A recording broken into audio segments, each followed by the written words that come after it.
Okay, I got the whole Bluetooth thing fixed. Hello, Saul. Yeah, I got it fixed up. The music in the background is by Soothing Relaxation.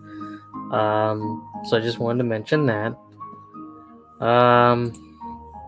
But yeah, Hard to Believe tomorrow's the big day. I'm gonna be doing a reading of, as you can probably guessed by now, I'm gonna be doing a reading of the one iconic book around this time frame, The Polar Express. So I'm not gonna look at the movie. The only thing I'm gonna be doing is, let's see, reading. I'm just gonna be reading the book. So I'm just letting some people know, just to come in and watch. Just give me 1 second here, people. Just want to let people know.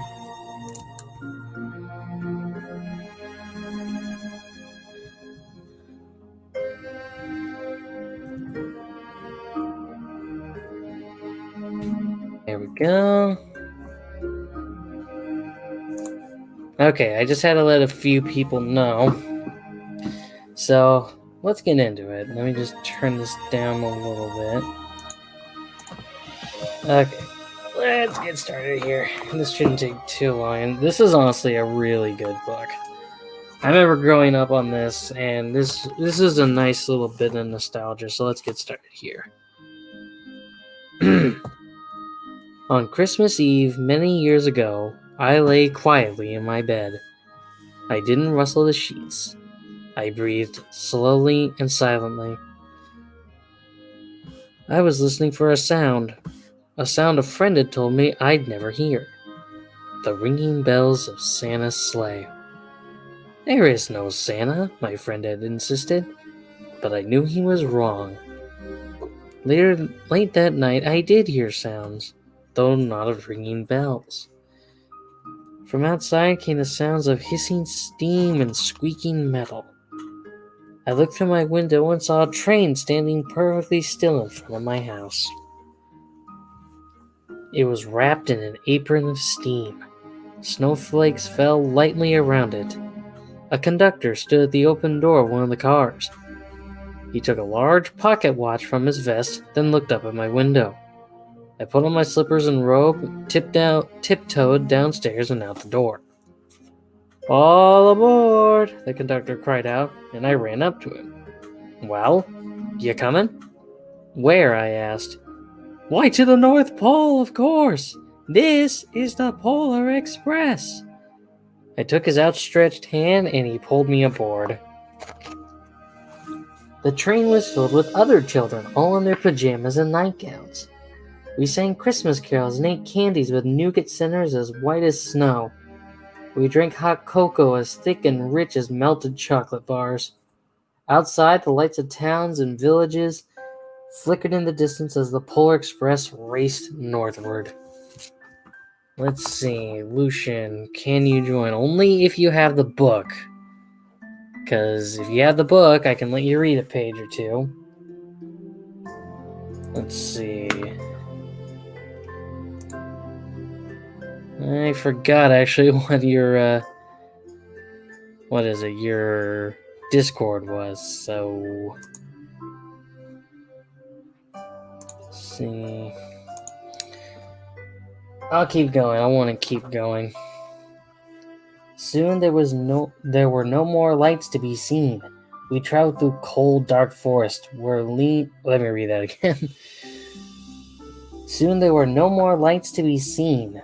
We traveled through cold, dark forests where lean timber wolves roamed We traveled through cold, dark forests where lean wolves roamed and white-tailed rabbits hid from our train as it thundered through the quiet wilderness. See, I'm doing this word for word, so if I stumble on my words, I'm sorry. We climbed mountains so high, it seemed as if we would scrape the moon. But the Polar Express never slowed down. Faster and faster we ran along, rolling over peaks and through valleys like a car on a roller coaster. The mountains turned into hills, the hills to snow-covered plains. We crossed a barren desert of ice, the great polar ice cap. Lights appeared in the distance, and they looked like the lights of a strange ocean liner sailing on a frozen sea. "There," said the conductor, "is the North Pole." "It's magic carpet on our..." Sorry, I had to do that. The North Pole. It was a huge city standing alone at the top of the world, filled with factories where every Christmas toy was made. At first, we saw no elves. "They are gathering in the center of the city," the conductor told us. "That's where Santa will give the first gift of Christmas." "Who receives the first gift?" we all asked. The conductor answered, "He will choose one of you." And then, "Look," shouted one of the children, "elves!" Outside we saw hundreds of them. As our train drew closer to the center of the North Pole, we slowed to a crawl. So crowded were the streets with Santa's helpers. When the Polar Express couldn't go any further, we stopped and the conductor let us outside. We pressed through the crowd to the edge of a large open circle. In front of us stood Santa's sleigh. The reindeer were excited. They pranced and paced, ringing the silver sleigh bells that hung from their harnesses. It was a magical sound, nothing like I'd ever heard. Across the circle, the elves moved apart and Santa Claus appeared, and the elves cheered wildly. Did I say jeered? I meant cheered. Why would the elves be booing their own man?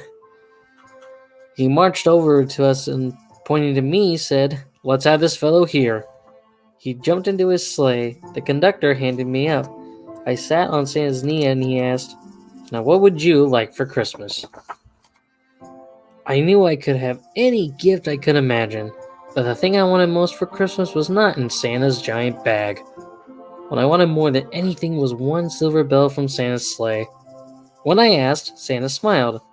Then he gave me a hug and told an elf to cut a bell from a reindeer's harness. He stood holding the bell high above him and called out, "The first gift of Christmas!"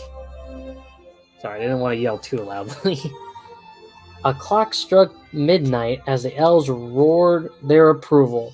Santa handed the bell to me and I put it in my bathrobe pocket. The conductor helped me down from the sleigh. Santa shouted out the reindeers' names and cracked his whip. His team charged forward and climbed into the air. Santa circled once above us, then disappeared in the cold, dark polar sky. As soon as we were back inside the Polar Express, the other children asked to see the bell. I reached into my pocket, but the only thing I felt was a hole. I had lost the silver bell from Santa Claus's sleigh.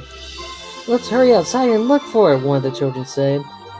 But the train gave a sudden lurch and started moving. We were on our way home. It broke my heart to lose the bell. When the train reached my house, I sadly left the other children. I stood at my doorway and waved goodbye. The conductor said something from the moving train, but I couldn't hear him. "What?" I yelled out. He cupped his hands around his mouth. "Merry Christmas!" he shouted. The Polar Express let out a loud blast from its whistle and sped away. On Christmas morning, my little sister Sarah and I opened our presents. When it looked as if everything had been unwrapped, Sarah found one last small box behind the tree. It had my name on it. Inside was the silver bell. There was a note. "Found this on the seat of my sleigh. Better fix that hole in your pocket. Signed, Mr. C." I shook the bell. It made the most beautiful sound my sister and I had ever heard. But my mother said, "Oh, that's too bad." "Yeah," said my father, "it's broken." When I had shaken the bell, my parents hadn't heard a sound. At one time, most of my friends could hear the bell, but as years passed, it fell silent for all of them. Even Sarah found one Christmas she could no longer hear its sweet sound. Though I've grown old, the bell still rings for me as it does for all who truly believe. And that, ladies and germs, is the Polar Express book. Hi, Daniel Brooks. Son Goku the Pure, I was reading the Polar Express book. So yeah, this is honestly one of my childhood favorites. And I know a few people that absolutely love this book. It's one of their favorites. I know the book was good. 19 years after it was published, we got the 2004 movie, which was okay. But then you got that one video game. I'm just like, was this necessary? uh, but in terms of the book, it's short, sweet, to the point, and if I look it up right now, let's see. Polar Express narrators. No, just because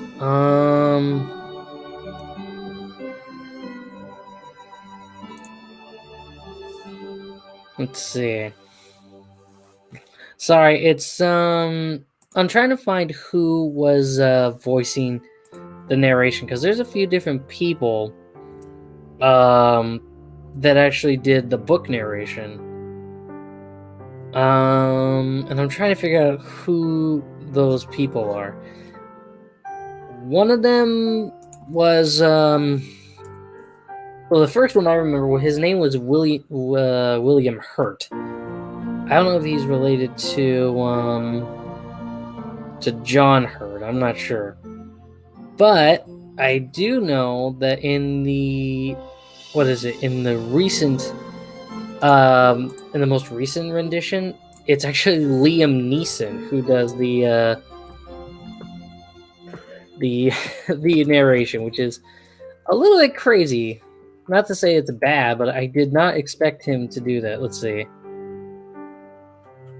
This article's about the book. That's what I needed to know. Let's see.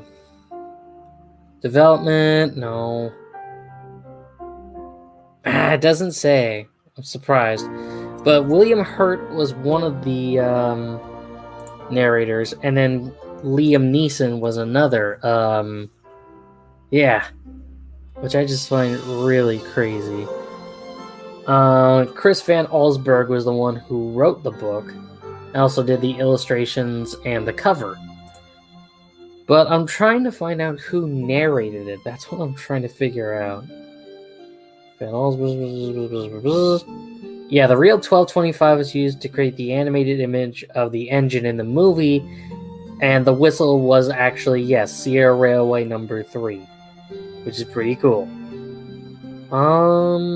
Yeah, then you got the film adaptation, which was okay. But yeah, I know Liam Neeson and William Hurt did the they did the narrations. Anyway, folks, I wanted to keep this one just as short. And again, all that music you're hearing is by Soothing Relaxation.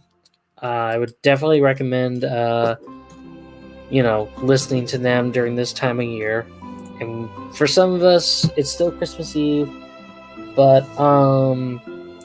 for others, it's Christmas Day. So I hope you get whoever's in Christmas Day, have a safe and Merry Christmas. And for those that are still in Christmas Eve, well, still Merry Christmas. I'll see you guys tomorrow. I'm hoping to I might do an Apollo 18 re-review, because last time, you guys know what happened to me 2 months ago. I might do that tomorrow night. I'm not sure. If I do, I'm going to do it to the day that they supposedly landed. So, yeah. Let me just pull up that trailer again. You know what? I'm going to do it tomorrow. And I'll share the screen. I know it's going to be a little weird to see, but I'm going to use Horror Nymphs video again. So if Horror Nymphs sees this, like the watermark's still there, then yeah, that's what's going to go down. This is what I'm going to be looking at tomorrow, because they landed during Christmas of 1974. So this is what I'll be looking at tomorrow with a much clearer mind. Checker on the horn. DOT, loud and clear.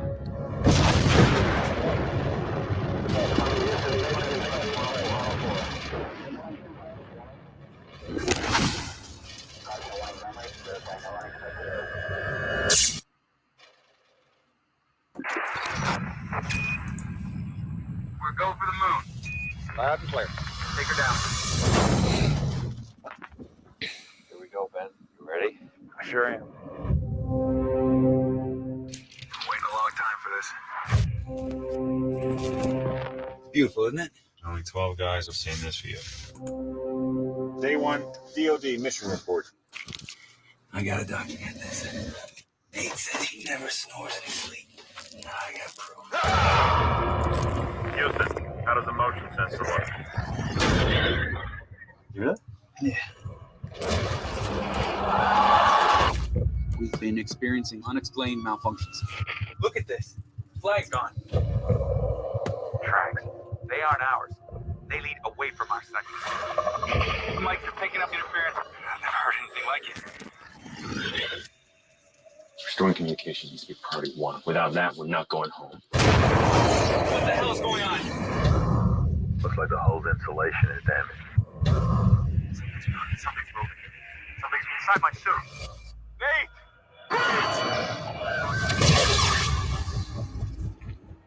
What happened out there? Infection is spreading. Stop! Nate, you'll kill us both! This is Apollo 18. Do you copy? Oxygen's getting low. Anyone, please! Something else out here. Open the hatch. Oh, God!